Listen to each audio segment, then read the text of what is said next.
How do we feel when we want to create? We feel inspired. We feel energetic.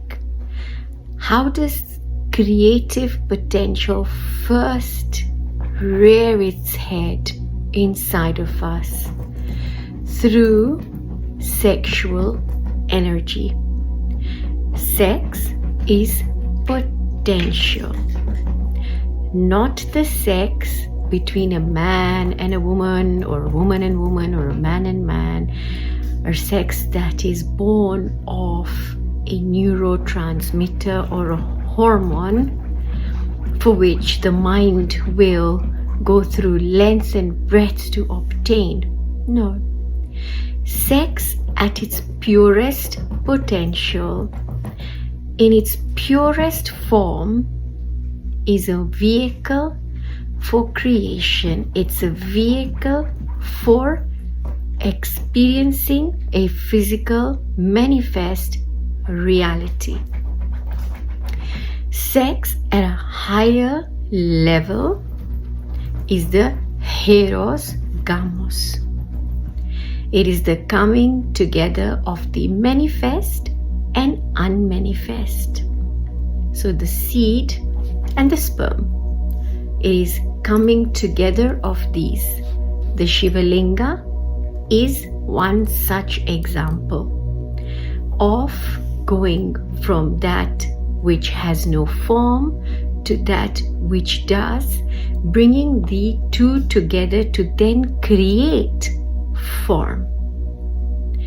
When you create form, you bring something into its manifest reality. You bring forth that which wants to know itself through that modus operandi of the linga and the yoni. The yoni, you can call it the female counterpart of the linga. The linga represents the potential of everything. The yoni represents the fertility of everything. Everything that is possible. One is not complete without the other, because it is only when the two come together that you can bring something forth. When Kundalini is sparked and you experience a full-blown Kundalini awakening, you will be activating the highest form of sex. Not mind sex or what sex has come to be, but you will be activating that level of purity in the union, whereby that which wants to know itself comes to know itself through this union. Now, during Kundalini, it is almost a coming up away from that union, so that you're coming away from what the union brought about, walking back into that original union, and eventually coming into a place where you experience a fertile void, and after the fertile void, coming into a place where there is absolutely nothing. Space. Everything starts to disintegrate. You might have seen visions, you might have seen films, you might have seen depictions of everything losing its form when you enter into the black hole. When you go through Kundalini, it is basically inverting that what has been created, so that you your creation wants to get to know the act of what brought it together.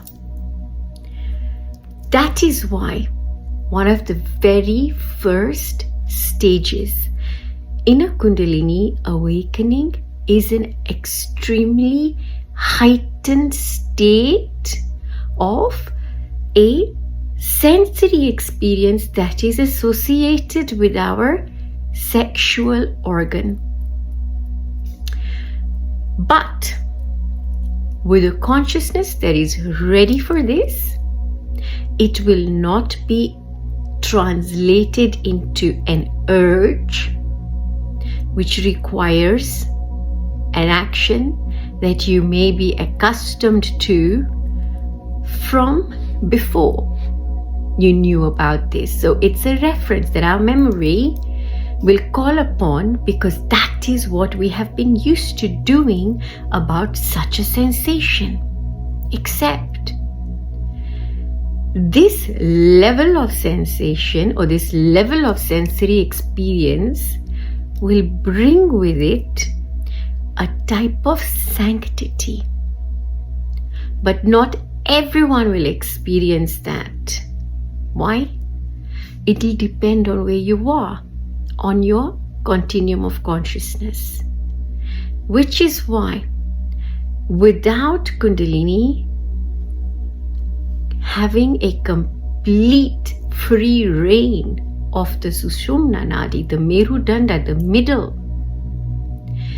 it will go helter-skelter in other parts, in other meridians. And when that happens, it will throw the muladhara, the swadhisthana, and the nabhi completely helter-skelter. There will be no place for this. Yeah, you will be completely off balance. Now, when you're completely off balance, in that, some of you will experience extreme sexual urges without proper guidance as to how to channel this sexual energy upwards so that you move it. You harness it and you move it. You may get stuck in that. When you get stuck in that without the consciousness, this is where we say Kundalini awakening is very, very dangerous. So you wouldn't meddle into that. And there are techniques that a lot of tantrics, depending on the sect that they belong to, will undertake so that they bring themselves into a state of arousal. Just a state of arousal, not doing anything about it, but it's a state of arousal, so that in that state you're able to build such an immense pressure inside your system that it pushes Shakti up and it forces Kundalini to open. It forces the knot at the bottom, so the first, very, very first knot, to burst forth and open. Yeah? When this happens and it does open, the purging will begin. Everything that's clogging that will come out. It's extremely important that wherever you are on your Kundalini journey, remember, we haven't reached there at that point. Everywhere you are will amplify wherever you have been, and that has left an imprint that'll come up to the surface. But when you are now working with the knot, the very first knot being broken, you are going to be working with unleashing the entirety of creative potential in you which in us manifests as sexuality, or rather the sexual sensation. Now imagine that same sensation, but it's sanctified. So there is no association, or you don't identify with that sensory experience. Now that same sensation will be felt at different meridians and different levels, which will physically manifest differently. Sending you so much love. There will be more on the next level.